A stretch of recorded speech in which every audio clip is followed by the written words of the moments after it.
ఆలోచన కోరుతున్నారు. దాన్ని కూడా స్వామివారి అనుమతితో తదుపరి ప్రకటించడం జరుగుతుంది. సెప్టెంబర్ లో కూడా ఉజ్జయినిలో స్వామివారు ఎప్పటి ఒక అనుకుంటున్నారు, భావిస్తున్నారు. అది కూడా సాధ్యమైతే సెప్టెంబర్ లో 5వ నవంబర్ పట్టిన జరుగుతుంది. అది స్వామివారు ప్రకటిస్తారని ప్రకటించాలని నాకు లేదు.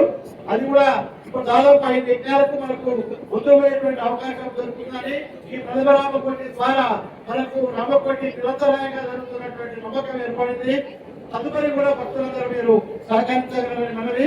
అందరికీ ప్రత్యేక ధన్యవాదాలు తెలియజేస్తున్నారు. ధన్యవాదాలు. అందరికైనా స్వాములకైనా 3 రోజులు భక్తులు ఈ కార్యక్రమానికి నిర్జయంగా అటెండెన్స్ ఇచ్చినందుకు మీ అందరి కూడా భక్తులకు శుభాకాంక్షలు తెలుపుతూ 3 రోజులు మనం సుమారుగా రోజుకు 500 మంది స్వామీజీలు మాట్లాడింది విన్నాం. వారి ప్రవచనాలు ఒకరు కాదు, ఒక నలుగురైనా భరించి 2వ యజ్ఞం అనేది సభా ప్రాంగణంలో ప్రకటిద్దాం. ఎవరు ప్రకటించకుంటే మాకు బాధ్యత చెప్పిన కనీసం మనం 500 మందిని 500 మంది ఇది ఒక సభను నడిపితే బాగుంటది.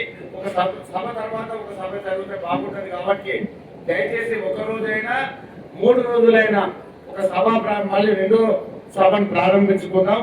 దయచేసి 4గురికి 5గురికి అవకాశం ఉంటుంది. ఇప్పుడు స్వాములు చెప్పారు, మనం ఉన్నప్పుడు కాదు మనం కోరేది, మనం పోయిన తర్వాత మనం యాద్ చేసుకోవాలి. ఇవాళ నిత్యశుద్ధానంద స్వామిని యాద్ చేస్తున్నామంటే ఆయన మనకి డబ్బులు లేదు, మనకి చిన్నం ఇవ్వలేదు.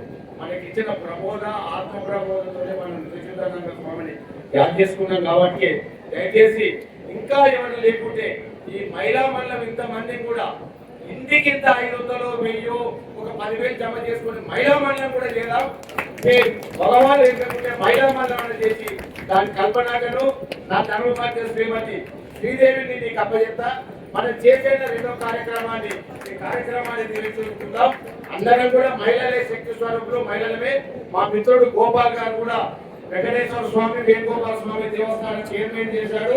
వెనుకొంబాయి అనేది వీళ్ళనే పెళ్ళగా ఎవరు లేకుంటే వీరిని చేపించే అవకాశం కూడా నేను ఇస్తాను.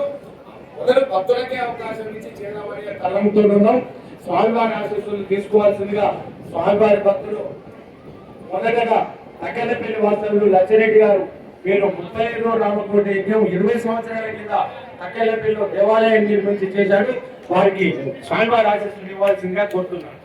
అలాగే ఇంతవరకు కూడా 108 రామకోటి యజ్ఞాన్ని ప్రారంభించారు. అది మొట్టమొదటి రామకోటి యజ్ఞము ఊరా యాదయ్య గారి ఇంట్లోనే ప్రారంభమైంది. 5 సంవత్సరాల్లోనే ఆయన దీనికి గౌరవ అధ్యక్షుడు వారి ఇంట్లోనే ప్రారంభించారు మొట్టమొదటి రామకోటి తర్వాత బృందావనంలో 108 యజ్ఞము సంపన్నమైనది. తర్వాత ప్రథమ యజ్ఞం కూడా చాలా సంతోషదాయకం.